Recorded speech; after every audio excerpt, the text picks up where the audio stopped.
It's phatLiterature.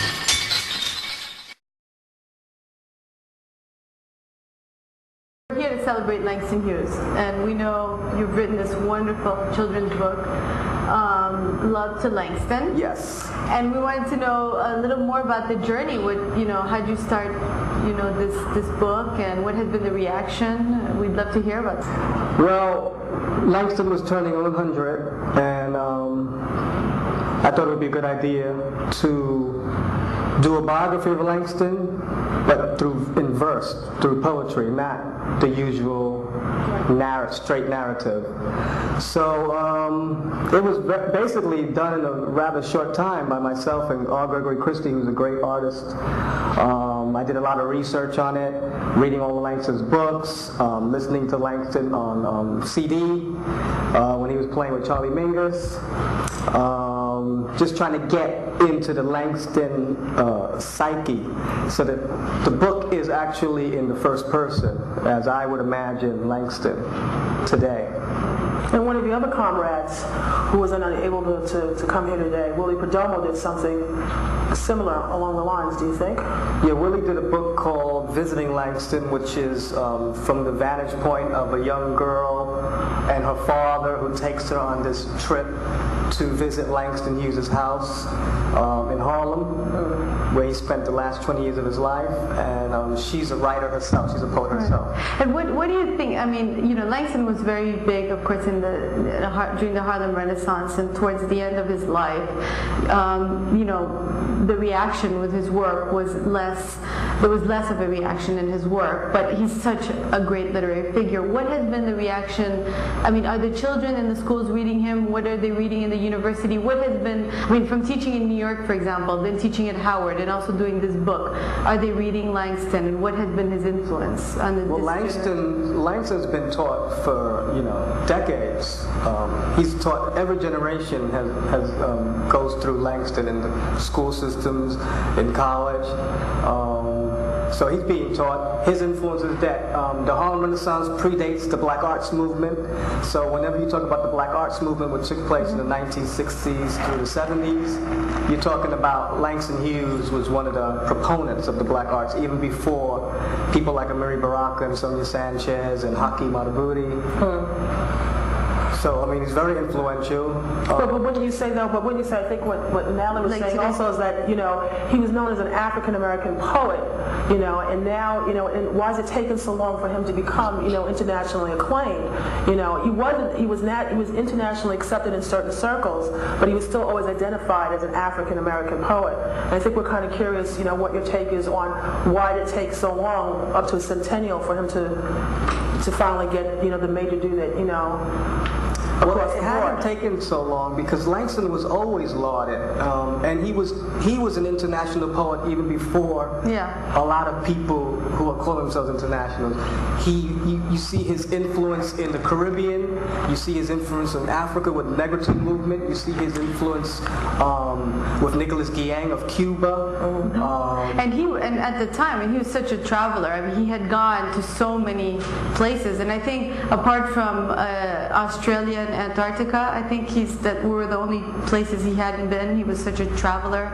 Yeah, and he was in Russia, he was in China, he translated the works of many great writers like Federico Garcia Lorca.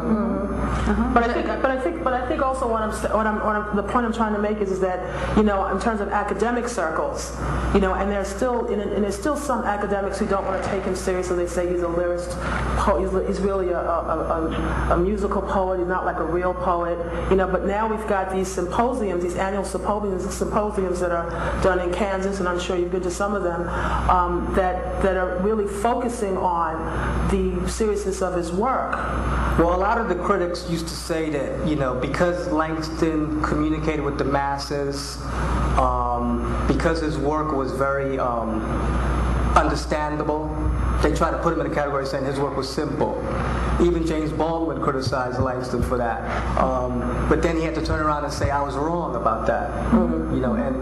And also Amiri Baraka made a criticism of Langston's work without really reading the depth of it. But now he says that Langston, is the man. He's the one. Langston was an innovator. He took the blues form and put it into American poetry. He took jazz and poetry and blended them together before the Beat Generation, before the Black Arts poets, before anyone. He was the one who did that. So I wanted to also ask you, in one of your interviews, you speak about prolific writers as organic intellectuals. What do you mean by that? Well, Malcolm X is an organic intellectual. An organic intellectual, the phrase comes from Antonio Gramsci, a great Marxist-Leninist from Italy. It's someone who comes from the grassroots, from folk, from the people, and they gain their education through the people and not through the academy. You know, so that's what an organic intellectual is. Like yourself. And like I'm both. I'm organic, intellectual, and also because I went and got the degrees later on in life, the PhD or whatever, I have both. You know, the academy and the grassroots. Would you say that Langston Hughes is an organic intellectual? Oh, definitely. Yeah. Self-taught. Yeah. Self-taught. And so, you know, going back to what Natalie had mentioned earlier about, you know, this great book, how, you know, just talk about a little bit what the reaction is with the kids, and are they getting it, and are they... Kids love this book because they're able to, like, you know, it's very lyrical, they're able to perform it. It's been used, I heard, several times in performances by students. They do choreo poems with it, and they get inspired by it. Does this kind of surprise you, or was this your expectation? Well, I didn't know what to expect. Really? You know, I just wanted to do justice to Langston's legacy. Are these the first children's books that have been written that's focused on him? Alice Walker did the first one, and there's been several of them, but this one is one of the few children's picture books on Langston, and Willie did one, of course. So I would say Alice Walker's book on Langston, Love to Langston, and Visiting Langston would be a good set for teachers to use in the classroom. When I saw you in that film, and that's the first time I ever saw you, I was just so struck by that. And, you know, a lot of people try to write poetry for Langston Hughes, or try to take riffs from some of his poetry to incorporate it into a piece. And that piece seemed to work really, really well in the film, and that's what really caught my eye. And I'm just curious, what motivated you to do it, and, I mean, what was the process for you?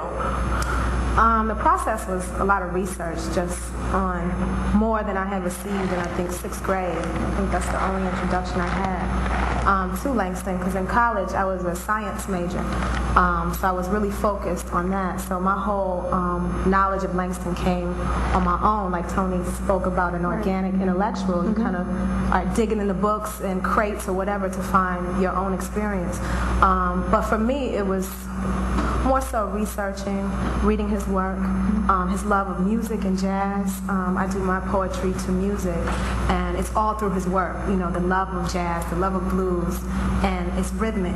And so for me, you know, I walked around Harlem trying to figure out if Langston was here, you know, or if I could speak to his spirit, what would I say? You know, these are the things that are happening in Harlem now. You know, I walk around, I walk past the block on 127th Street where we actually filmed the documentary, and just trying to put into words what I saw, and maybe it might have been similar to the things he saw, because he was very sensitive, you know, a lover of people, and the despair and the joy and the inspiration of Black people.